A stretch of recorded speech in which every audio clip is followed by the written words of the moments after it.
Fundamentos de yacimientos. La ingeniería de yacimientos es la ciencia que trata de la aplicación de los principios de ingeniería a los problemas de movimiento y comportamiento de los fluidos, que se presentan durante la vida de producción de un yacimiento, lo cual tiene como objetivo fundamental estimar las reservas o volumen de crudo recuperable y predecir el comportamiento del yacimiento. Las características más importantes de la roca incluyen su composición, densidad, tipo de grano y la distribución del tamaño del poro, porosidad, permeabilidad, saturación de los fluidos, tensión interfacial, ángulo de contacto, humectabilidad, presión capilar y permeabilidad relativa, entre otras. La importancia de un laboratorio de petrofísica. El laboratorio de petrofísica es un pilar fundamental. Este ayuda en el aprendizaje de los estudiantes de ingeniería en petróleos, haciendo que los conocimientos prácticos sean un plus en su formación académica, razón por la cual se está mejorando con la implementación de equipos sofisticados que son usados en la industria.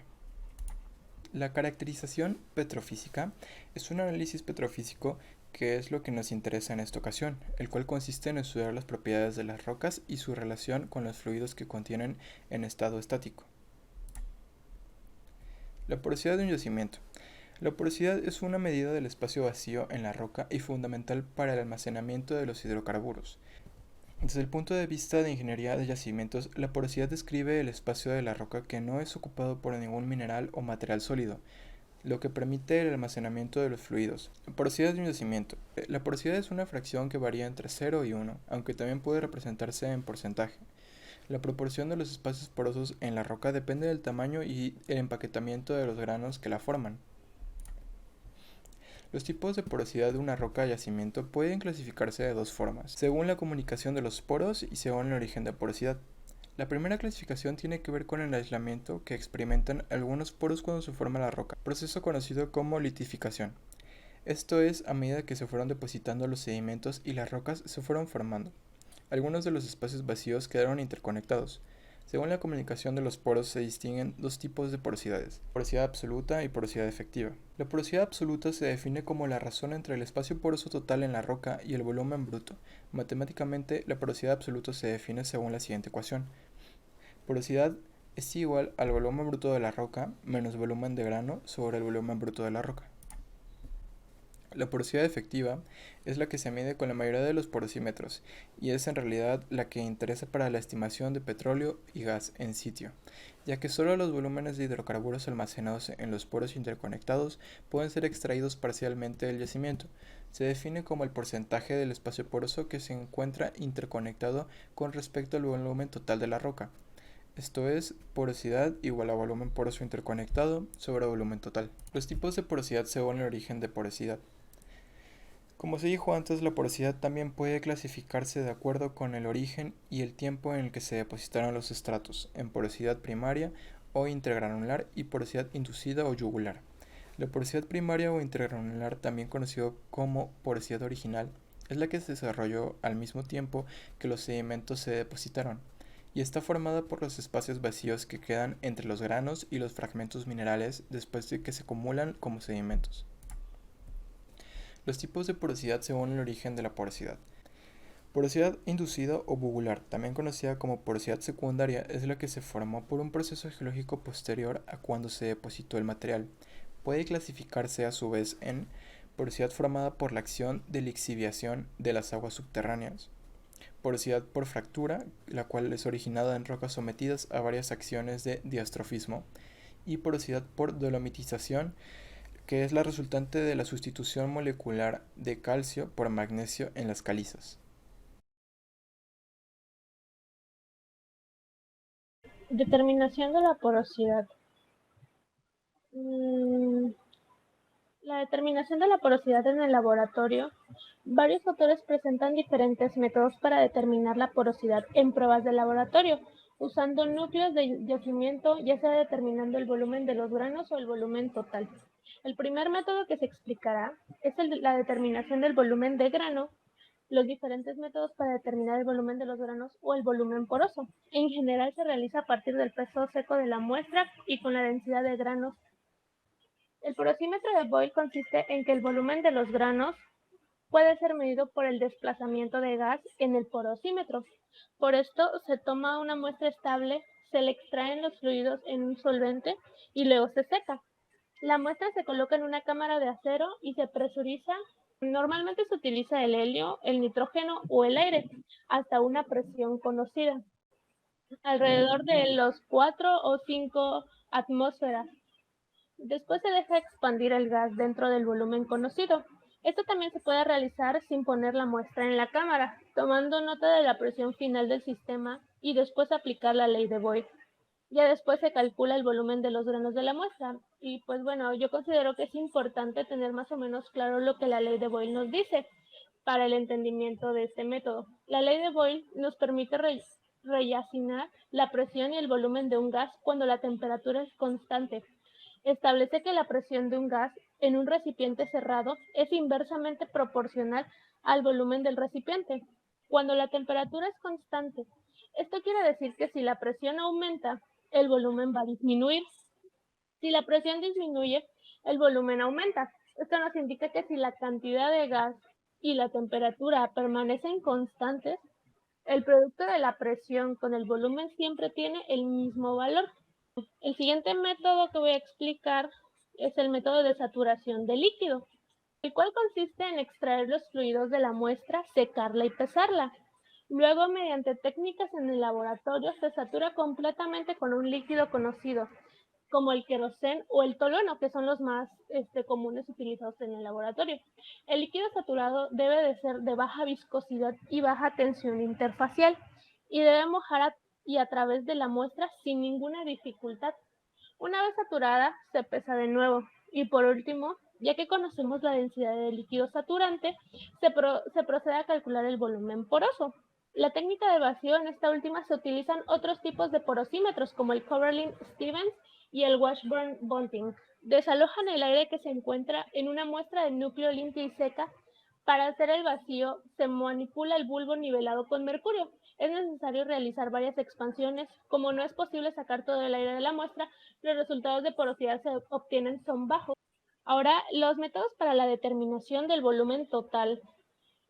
El volumen total de muestras del núcleo se puede obtener midiendo las dimensiones de la muestra y por el desplazamiento de los fluidos.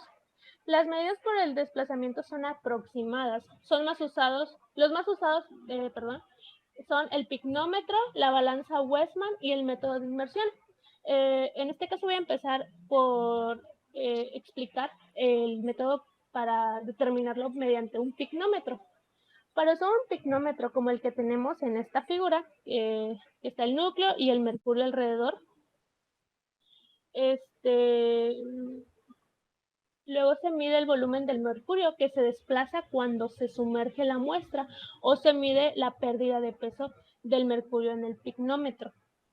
Y en el otro lado tengo la balanza Wessman, que este método utiliza el principio de Arquímedes. Este principio nos indica que todo cuerpo sumergido dentro de un fluido experimenta una fuerza ascendente llamada empuje, equivalente al peso del fluido desalojado por el cuerpo. Este principio lo aplicamos cuando nadamos, cuando tiramos un objeto al agua. El objeto se hunde si su peso es mayor que el peso del fluido desalojado o desplazado. El objeto flota cuando su peso es menor o igual al peso del fluido.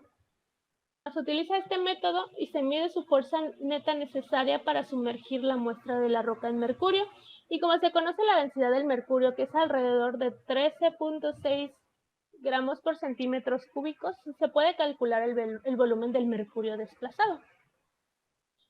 El método de inmersión en esta técnica se utiliza cuando se haya determinado el volumen poroso por el método de saturación de líquido. Una muestra de núcleo saturada se sumerge en un recipiente que contiene un líquido conocido y luego se determina el volumen del líquido desplazado utilizando un picnómetro o un volúmetro de Russell. La porosidad puede determinarse a partir de mediciones de registros, tales como el de la absorción de rayos gamma y los registros sónicos y de neutrón. Sin embargo, estas herramientas, como la resonancia magnética nuclear y la propagación electromagnética, también proporcionan estimaciones de la porosidad y se utilizan en momentos especiales. Generalmente los registros se calibran con datos obtenidos del análisis de núcleos para asegurar la exactitud. Sin embargo, tales datos a menudo tienden a sobreestimar la verdadera porosidad, porque ésta puede aumentar datos a menudo. Ah, esta puede aumentar cuando los esfuerzos de formación, como la presión de los estratos y la presión de los poros. La permeabilidad, denotada por el símbolo K, es la capacidad del medio poroso para dejar pasar los fluidos a través de él. Matemáticamente se expresa por la ley de Darcy, que es, ahorita en un momento lo voy a explicar, y es una medida del grado y tamaño en que los espacios porosos están interconectados. También es una medida de la conductividad de los fluidos y se define también como el recíproco de la resistencia que un medio poroso ofrece al flujo de fluidos. La ley de Darcy, Henry Darcy, ingeniero francés, realizó un experimento donde encontró que la velocidad a la cual fluye el agua a través de la arena era directamente proporcional a la diferencia de la altura. Darcy realizó una serie de observaciones hasta llegar a la siguiente ecuación y llegó a que puede ser generalizada de la siguiente manera. En el cual se evidencia la dependencia de la velocidad de flujo sobre la densidad del fluido que está representada por una P y la viscosidad. La constante K depende solamente de la naturaleza de la arena y se define como la permeabilidad. Esta es de hecho la permeabilidad absoluta, tomando en cuenta que la arena está saturada completamente en el fluido. Esta medida de la permeabilidad al 100% de saturación de una sola fase se conoce como permeabilidad absoluta de la roca. Bueno, para las unidades de los Darcys hay diferentes maneras de expresarlo. Las dimensiones de la permeabilidad están determinadas por los otros términos de la ecuación. Esto es, una roca en permeabilidad de un Darcy. Es aquella en la cual un fluido con una viscosidad de un cempois se moverá a una velocidad de 1 centímetro por segundo, bajo un gradiente de presión de 1 atmósfera por centímetro. Durante la determinación de la permeabilidad se debe tener una formación homogénea, no existir interacciones entre el fluido y la roca, estar 100% saturada con una sola fase, ser fluido newtoniano, con flujo incomprensible, laminar y continuo, y tener una temperatura constante. Sin embargo, un Darcy es una permeabilidad muy alta, ya que la mayoría de los yacimientos tienen permeabilidades menores. Para evitar el uso de fracciones se usa el término milidarcy. En la tabla que se muestra las unidades de los sistemas más comúnmente usados en la ecuación. Los tipos de permeabilidades.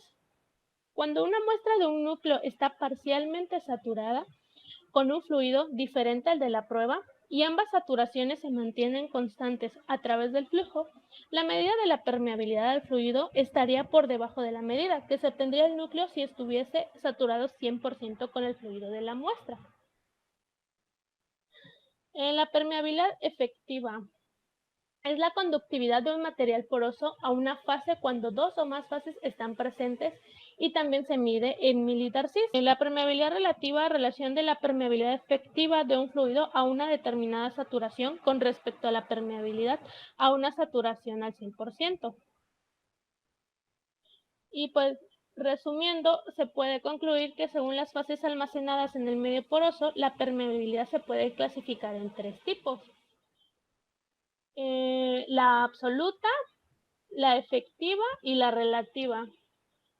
Una buena permeabilidad en conjunto con otras propiedades que se comparten de manera positiva permitirán al ingeniero petrolero evaluar el comportamiento y potencial de yacimientos. A la hora de la planificación y explotación de los pozos, un área con buena permeabilidad y por supuesto con presencia de hidrocarburo es un atractivo ligado al tema de producción. Esto engloba la importancia de la permeabilidad. También toma un papel muy importante en la industria petrolera, ya que es una propiedad que indica cuánto fluido puede posiblemente fluir a través del medio poroso, con el fin de poder explotarlo y obtener la mayor producción de manera rentable económicamente. Determinar la permeabilidad en el laboratorio. La permeabilidad puede ser determinada en el laboratorio haciendo uso de equipos especializados, los cuales reciben el nombre de permeámetros. El objetivo principal En la realización de estas experiencias es obtener un enfoque más real acerca de lo que sucede en el propio yacimiento, en un laboratorio con muestras reales, visualizando y analizando la forma práctica de manera en que los fluidos se desplazan dentro del medio poroso.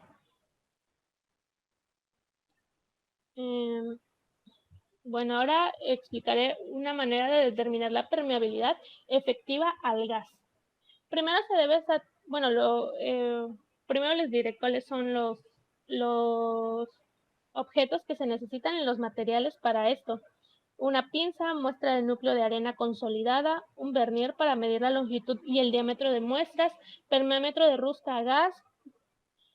Y bueno, el procedimiento que tenemos que llevar es, primero se debe saturar el núcleo de roca con el fluido a trabajar, y para esto se utiliza una solución de cloruro de sodio al 3% y un equipo de saturación conectado a una bomba de vacío. Una vez saturada, la muestra se coloca en el portanúcleos del permeámetro de rosca a líquido y se llena el portanúcleo con el mismo fluido utilizado para saturar la muestra por medio de una manguera que se muestra en la parte izquierda del permeámetro. Similar con el procedimiento del permeámetro de rosca a gas.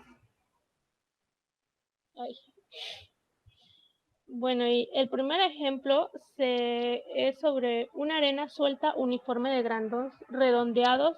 Tiene un diámetro efectivo de 10 igual a 0.3 milímetros. Estima el coeficiente de permeabilidad. Y pues lo más sencillo es elevar el CD al cuadrado y multiplicarlo por 100. En este caso es 0.03 milímetros al cuadrado multiplicado por 100 y te da 9 por 10 a la menos 2 centímetros sobre segundos. Ahora, determinación de permeabilidad efectiva al líquido en el laboratorio. Para esto se necesitan los siguientes materiales y equipos. Una pinza, muestra del núcleo de arena consolidada, equipo de saturación conformado por un bulbo con válvula conectado a través de una manguera a un matraz, vaso precipitado a 500 mililitros, bomba de vacío, permeámetro de rosca a líquido, solución de cloruro de sodio. Y bueno, similar al procedimiento del permeámetro de rosca a gas, se abre la válvula de la bomba de nitrógeno o aire y se regula la presión a 30 lbs. Una vez hecho esto, se regula entonces la presión a una atmósfera. Para empezar la experiencia, se abre la válvula para dejar fluir el fluido que satura la muestra y se toma un cronómetro para medir el tiempo, que tardará en desplazarse 10 centímetros cúbicos de ese fluido por el núcleo de la roca. Para determinar la permeabilidad se hace uso de la ecuación de Darcy. Es conocido la viscosidad del fluido a usar en la experiencia, la tasa de flujo se determina a través de la relación entre el volumen de fluido desplazado, que es de 10 centímetros cúbicos, y el tiempo medido que tardó ese fluido en atravesar el núcleo de roca. Se observa la presión que alcanzó durante este proceso y de ese modo se puede conocer el valor de K. Bueno, el siguiente ejemplo sobre la permeabilidad es el siguiente. Dados los siguientes datos de permeabilidades obtenidas de un análisis de núcleos, se desea estimar la permeabilidad promedio del yacimiento. Tenemos una tabla en donde vienen las profundidades dadas en pies y la permeabilidad en milidarcys. Y bueno, para resolverlo, se recomienda construir una tabla de esta manera, en donde las alturas es la diferencia que hay entre, por ejemplo, 3.998 a 4.002, de 4.002 a 4.004. Y todo esto pues son 4, 2, 2, 2. Y la sumatoria de todas estas te da un resultado de 12. De ahí, KI viene haciendo lo de las permeabilidades. No, sí, lo de las permeabilidades, que serían 200, 130, 170 y todo esto, ¿no? Entonces, después se tienen que multiplicar ambos términos, o sea, 4 por 200, 2 por 130 y hacer la sumatoria de la última parte de la tabla. Y pues para resolverlo al final, solamente se divide las dos sumatorias que hicimos, que fue 2040 entre 12 y te da un resultado de 170 milidarcys. Y pues por último, las conclusiones a las que llegamos sobre la permeabilidad. Bueno, la primera sería: la permeabilidad es una propiedad imprescindible de la roca, lo cual es favorable para la planificación de la producción de pozos.